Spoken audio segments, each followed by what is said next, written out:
Hi there.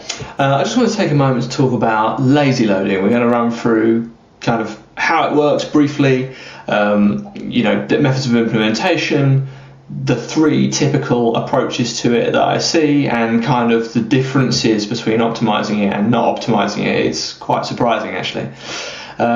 So firstly, what is lazy loading? So the idea of lazy loading is that for images on a web page, it only loads in the images that are within or near the viewport. Now the viewport is the bit you can see in this case, right? So at the moment there's 4 images in the viewport, right? But you can see over here that it's loaded like 10 different images.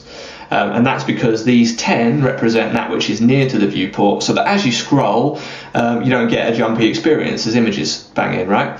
So as we scroll, what you'll see is more and more and more images come in as I go down the collection page, getting up to 24 or 28, whatever it is, products. Fantastic. So that's kind of how lazy loading works. But you'd imagine, therefore, that just putting lazy loading on every image on your site would make your site far quicker, right? You would be a bit wrong on that one. Now, the reason for that is, if you think of it this way, for an image to be loaded in without lazy loading, as the site loads up, it just pulls the image down and loads it in. Now, that does mean that you might be loading in images further down that you don't need, but the decision is immediate, it's made.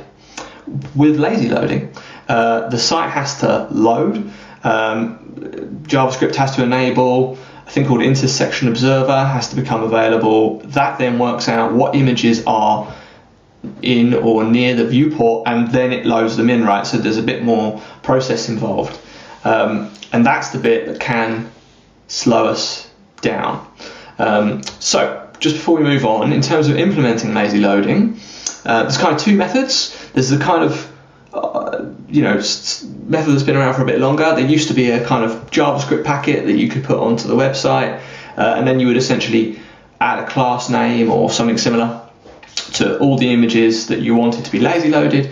That would then lazy load them in. Nowadays we've got a HTML loading attribute, and you can effectively add this loading eager. So eager is kind of, it loads in immediately, or lazy is the process I described a moment ago. Right, so, but in terms of the sort of correct approach, so this website, like most websites, has lazy loading on for every single image in the collection, right? You can see though that from initialization, 10 images are pulled in straight away. Okay, these are all lazy loaded straight away. So really what we should be saying is, for our common viewport, these 10 images, they shouldn't be lazy loaded, because these 10 images are having to go through that whole process of the site loads, JavaScript enables, load the image. What if we just loaded those in straight away? What would the difference be? Or what would the difference be between that and no lazy loading at all? So what I did is I tried it. No? So I ran Pagespeed Insights 3 times for each of the setups, and these are the results I got. So with no lazy loading at all, I got a Pagespeed score of 75 on average. With everything lazy loaded, which is what I commonly see, that is what you see in most places, because people just put lazy loading on everything, 63.7, much lower than no lazy loading at all.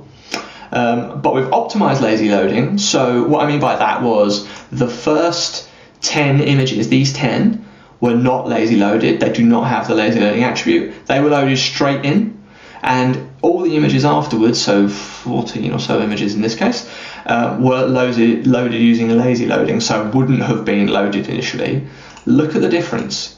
These scores are just for that change, no other changes.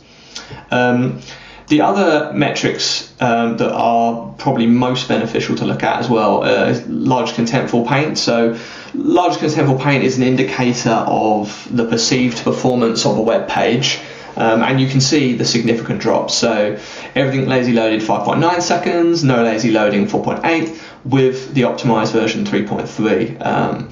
really big improvements. I mean, in terms of overall page speed performance, over no lazy loading, 7.5. That gap would open up if the images were less optimized as well, because the images on this site are very optimized.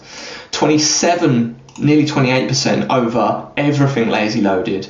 This is a key thing that you should be checking on your store. Do you have lazy loading on everything? And if so, looking at deferring it to content that is not immediately loaded anyway. So basically everything that is immediately loaded, even with lazy loading, that is what you should make not lazy loaded. And as you can see, in terms of the perceived performance, 31% up and 45% up. That is not insignificant. So that's why I thought I would share it. Well, I hope that's been helpful. If you have any questions, stick a comment in and I'll be happy to help.